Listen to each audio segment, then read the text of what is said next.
Hello, the internet. My name's Laura, and this is The Law of the Prince Charming, Chapter 16.3. Thomas sits up. The castle looms in front of him, only it's not how he remembers it. It is bright against the shining sky. Banners wave from the towers in the light breeze. He stands looking around as people stream into the castle. His armor is gone, replaced by a flawless white tunic. He doesn't understand. He remembers the burning in his shoulder, but the curse has been lifted. Someone has succeeded, and the magic has fixed everything. He can feel the pressure of it even now. The briars around the castle are gone, leaving beautiful landscaping and flowers lining the wide path to the castle. Carriages clatter up the road and deposit people at the castle gates before driving away again. Thomas looks towards the tallest tower. It is so far away. Hello, are you coming to the ball as well? Thomas turns to see a gentleman and a lady arm in arm. The carriage behind them is now driving away, the horses trotting happily as another carriage pulls up. I don't know. You should come. Everyone's invited, no matter who you are. Our princess is wonderful and kind. Then I should, Thomas decides. Is that your sword? The gentleman asks, pointing. Thomas realizes his sword is clutched tightly in his hand. Yes, it is. It's really not proper for bringing to a ball. Maybe you should leave it here. I'd rather keep it, Thomas says. The couple nods. The lady offers her arm, and Thomas takes it as they enter the castle. Servants in beautiful tunics line the halls. The floor is spotless, and the walls no longer crumble. Servants greet them and usher them toward the ballroom. It is wonderful that everything worked out. The ballroom is filled with people, all dressed in beautiful dress tunics and gowns. There are tables of food and an open floor for dancing. A band is playing a beautiful light melody, and a constant pressure hangs over it all. The couple detaches themselves as they are announced and descend to the ballroom floor. A servant steps up next to Thomas. Would you care for me to take your sword, sir? Thomas hesitates. No, I would prefer to keep it. The servant bows as Thomas steps up next to the herald. The Prince of Redstone. Thomas walks down the stairs. Every eye in the ballroom follows him. Across the room, standing on a platform where the throne rests, is a young woman, the princess. Her hair is a shade of ripe apricots, and her skin is so pale as to be almost white. She's wearing a light green dress that falls down layer upon layer. She looks straight across the room at Thomas, and their eyes meet. Her eyes are a very light blue, like the sky on a sunny day. No, even lighter than that. Thomas steps out across the marble floor. The vaulted ceilings are trimmed with silver and gold, and sunlight streams in the windows.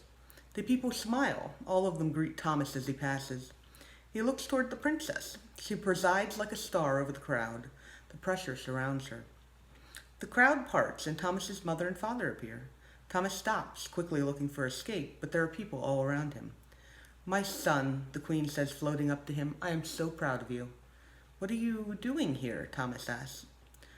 We came to congratulate you on finishing your quest and rescuing the princess, the king says. I did? Thomas looks toward the princess again. Of course you did. I don't... He trails off. Is it possible the command had kept him from failing even as he slept? That it had forced him to finish the tale?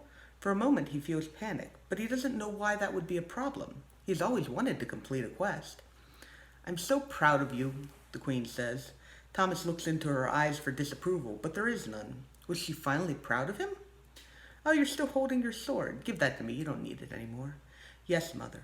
Thomas offers the sword toward the queen. She takes it and then smiles warmly. Thomas feels the pride swell in him. You should go dance with your princess, the queen says. My princess, Thomas repeats.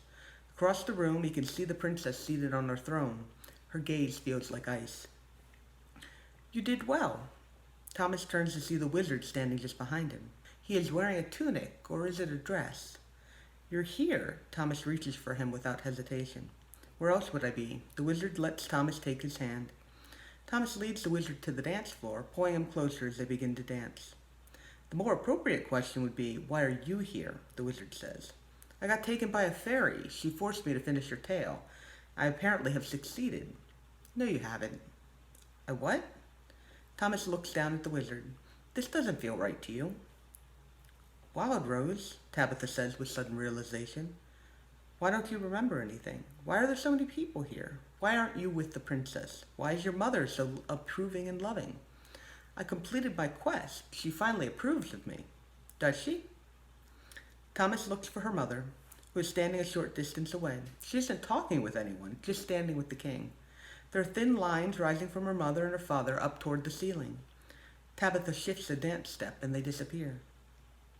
You know something's wrong. You've been feeling the pressure of magic since you woke up. No other tales have felt this way once they ended. Tabitha looks back to see the same threads coming out of Wild Rose. No, he isn't Wild Rose. He feels similar, but not the same. Who are you? I'm the version of Wild Rose you have in your mind, he replies. And right now, I'm telling you what you already know, what you're being pushed not to recognize. The lines are coming from his hands, and one is tangled in his hair, the same golden shade. Tabitha reaches up, running her finger along it. Thread?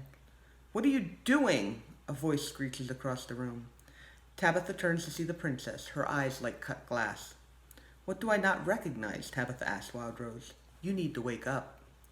Tabitha reaches for her sword, which appears in the empty sheath at her side, and she slices through the threads hanging over Wild Rose. He vanishes. Guardsmen appear, rushing for her.